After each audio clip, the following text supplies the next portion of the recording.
আবার গুটি পাল্টে গেছে। এক মাঘে শীত যায় না, কিন্তু আমরা স্মরণে রাখি না, ভুলে যাই। এটাই বড় আফসোস প্রিয় ভাইরা। তো এটা ওয়ার্ম আপ প্রোগ্রাম, এটা ওয়ার্ম আপ উদ্বোধনী প্রোগ্রাম, বিভাগীয় প্রোগ্রাম আমার জানুয়ারি থেকে শুরু। তো যা যা করছেন আমার সাথে পেকুয়াতে সব কিন্তু বয়ান দিব, ওই জায়গায় সব বলে দিব পেকুয়াবাসী কি করছে।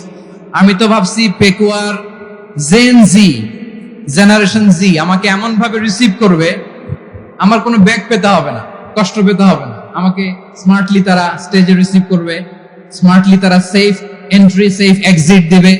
তো বাস্তবে তো উল্টা, একেবারে উল্টা। আমি জানি জায়গা নাই, ওই যে দেখছেন উত্তর রেডি আছে।